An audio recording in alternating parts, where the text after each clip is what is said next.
Guys, good morning everyone. Good morning to all my solid supporters, subscribers, and to all my YT friends. Salamat. Ano po tayong thank you message to all my solid supporters. Maraming salamat po. Naabot po natin yung 20k subscribers. Ayan. I'm not expected sa ganito subscribers ko kasi noon pa lang nagsisimula ako, nagsistart ako ng YouTube, yung 100 banana is 1 month ko na pangingisda.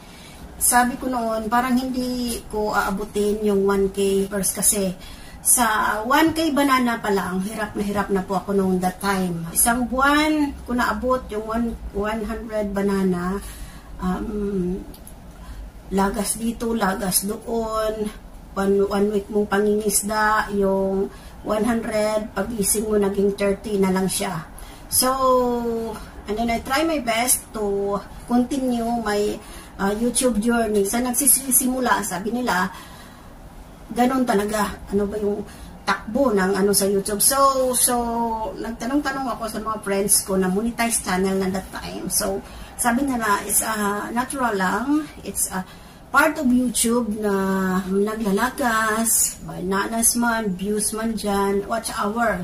Sabi niya, ang advice niya sa akin, tuloy-tuloy lang yung pag-upload mo, tuloy-tuloy lang pag-isda, tuloy-tuloy ka lang, isda ka lang ng isda. So, tumatak naman sa isip ko nga, I try my best. And then, naabot ko yung 150 subscribers. And then, pagising ko, nagiging ano naman siya, naging 50 na lang siya. So, nag-ask ulit ako sa kaibigan ko. Umiiyak ako noon, pumapatak yung luha ko pag nalungkot ako kasi nga 150, naging 50 na lang siya. So, sabi ko sa friend ko, tumatak sa isip ko, sumagi sa isip ko na mag-give up na ako. Ayaw ko na, mag-stop na ako ng YT, magtrabaho na lang ako. So, that time, tinawagan ko siya gabi.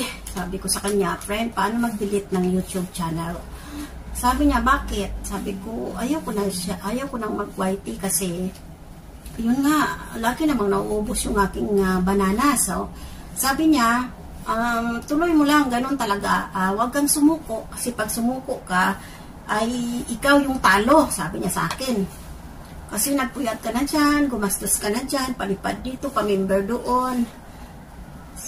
Napagtanto ko at napag-isip ko, nga naman tama nga naman. So, nagtuloy-tuloy ako hanggang umabot ako ng 6 months. Ayan, nakuha ko po yung 1k subscribers. And sa awa ng Diyos, na monetize channel po ako. Sabi ko naman, tinuloy ko yung pangingisda. Umaga pa lang gising na kami. Gabi na kami matutong alas 5. Naalala ko alas 5 ng umaga, nangingisda na po ako. And then, sa gabi, matutulog ako ng mga 1 AM. So, hanggang sa napunta ako ngayon sa Lapagan, Bartiran. Yan. And then, nakilala ko si Sir Dasilididi. Kung gusto mo, sabi niya, na lumaki yung bahay mo, i-add mo ako, tapos turuan kita paano magpalaki ng bahay. And then, in-add ko siya. Always ko itong sinasabi, I always thankful to Sir Dasilididi Official, isa sa mga tao na tumulong na lumaki yung bahay ko. Tinuruan niya ako na gumawa ka ng alagad mo, gumawa ka 20, sabi niya, or 10 lang, 10 muna or 20. So, gumawa ako hanggang umabot po siya ng 130 lahat. Okay, 3 cellphone, and then dami kong SIM card na binili.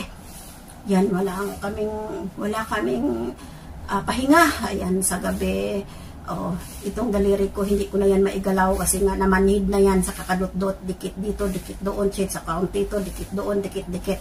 And then, ginabukasan lagas, isda na naman kami, tuloy-tuloy hanggang sa dumating sa time na naging 7k na yung bahay ko. And then, sabi ko sa kanya, Sir Lady, kaya ba nating ipa-10k yung bahay ko? Dasal ko lang at hiling, 10k subscribers yung bahay ko, sabi ko. 10k lang, okay na ako.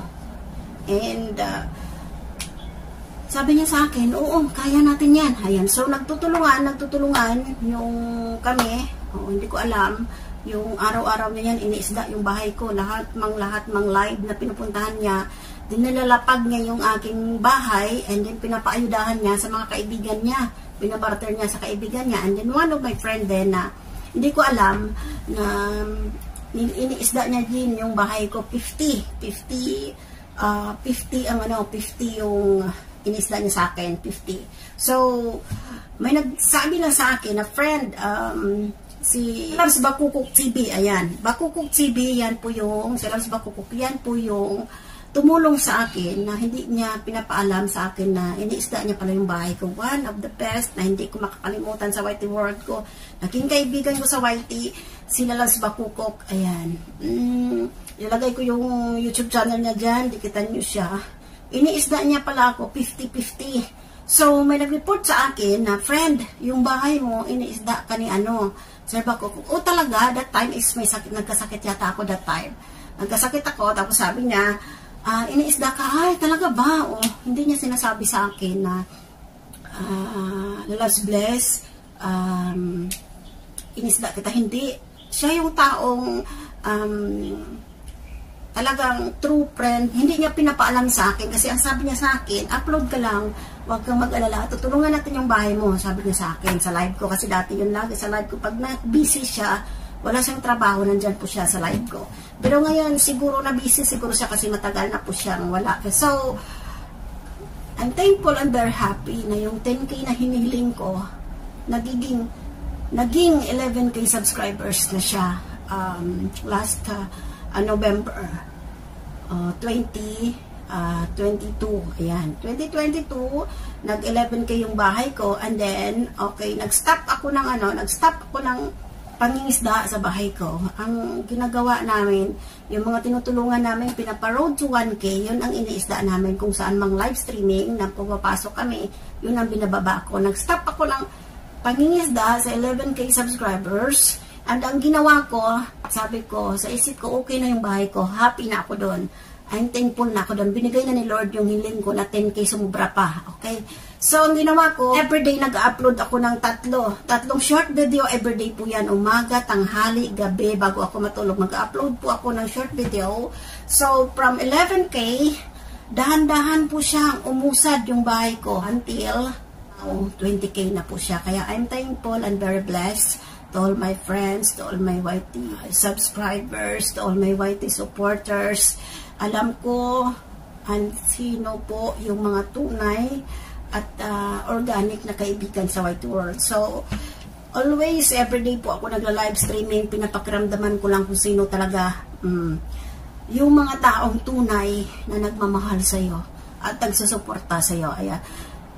Sa matagal na panahon, araw-araw kayong nagkasasaman, makikilala mo ang isang tao, di ba?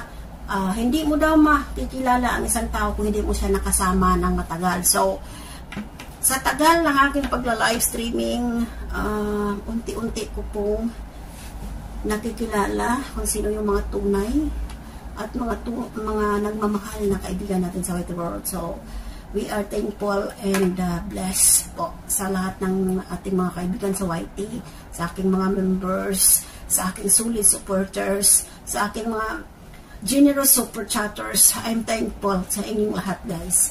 Very much appreciated. So, I always thank to the Lord, and I always thank you to YouTube. Why? Bakit? Okay? Sa YouTube, I'm very blessed and I'm very thankful kasi marami akong naging kaibigan sa YT. Hindi ko man nakilala ng personal, hindi ko man nakasama sila ng personal, pero dahil sa YT nagiging close friends po tayo, no? Dahil sa YT World, malayo man kayo, naging kaibigan ko kayo, nakilala ko kayo. Kasi kung walang YT, without YT, siguro hindi ko nakikilala si Sir Paul, hindi ko nakilala si Sir Dasilio, hindi ko nakilala si Ma'am Bicolana in Texas, hindi ko nakilala si Ma'am German Mangyan, hindi ko nakilala si Loves Adele. Kasi syempre, di ba, ang Lionel, si Ma'am Amazing, one of our a very good friend of mine. Thank you, Loves Amazing Beauty USA. Ikaw talaga yung kahit may trabaho from the start to the end ng aking live, nandyan po yan siya. Sila Loves Park Rains, Kahit naglalakad po yan siya, kahit may trabaho siya, kahit nasunog-sunog na yung kanyang niluluto. Okay, nandyan, very, very supportive. Sila Sir Rick Lakay, sila Gigi Repolyo Vlog, sila King Mix Vlog. Kahit wala po yan silang ayuda, nandyan po sila si Sir Arvin Cristol. Thank you. Kahit nandyan po yan sila, kahit wala po silang ayuda. I feel your love and support to me. Thank you very much appreciated. God bless you guys. And of course, si Sir Vince Boy, my loves Vince Boy. Why? Baka magtataka kayo, wag niyong bigyan ng mali siya po ha. Bakit po tinatawag si Sir Vince Boy? Kasi yung membership ni Sir Vince Boy, pag member kayo ni Sir Vince, okay, nakalagay dyan, my loves, ayan. Diba, pag member ko kayo, sa akin naman blessed, ayan, silver blessed. Pag member ko kayo, level 1, silver blessed. Level 2, ayan, gold blessed. And then, ang level 3 is diamond blessed. So hindi ko lang naalala, dapat sana lalabs ang ilalagay ko no, sa aking membership. So, and then, yung lahat ng aking mga, nasanay po ako na yung mga solid viewers ko, solid supporters ko, tinatawag kong lalabs, ayan, nasanay po ako na tawagin ko yung lalabs Park Rains, lalabs Swing Lam, lalabs. So, huwag niyong bigyan po ng mali siya po guys. Akala niya siguro may mga relation kami, no. Dahil po yan sa YT, ayan, baka mayroong may magselos, baka baka bigyan po nila ng mali siya, baka akala mayroon tayo, no, hindi. Kaya tinatawag ko si My Loves Vince Boys kasi yung membership niya, pag member ka niya, My Loves po yung kanyang nakalagay doon sa member niya. So, and then nasanay ako, start from my monetized channel po ako, yung mga tawag ko sa mga kaibigan ko sa YT, viewers ko sa YT, lalabs po yung yung tawag ko. Ayoko lang sa mga baguhan nating kaibigan. Enjoy lang po yung pag-YT. Enjoy lang po yung friendship. And more uploads lang. More uploads, more live. Yun lang po yung sekreto. Paano lumaki yung bahay mo. Ayan. Dahil sa short video, makakatulong po yun. Magbibigay ng banana sa'yo, view sa'yo. I try my best sa aking mga live na maipin ko kayo. And kahit minsan busy tayo, masakit yung buong katawan natin, pero I'm happy to help our small YouTubers. We are small YouTubers na trying to grow. Basta lahat po. Yung mga hindi ko man na-mention na mga kaibigan natin, thank you very much po sa inyong lahat. God bless po. Thank you so much. Bye-bye.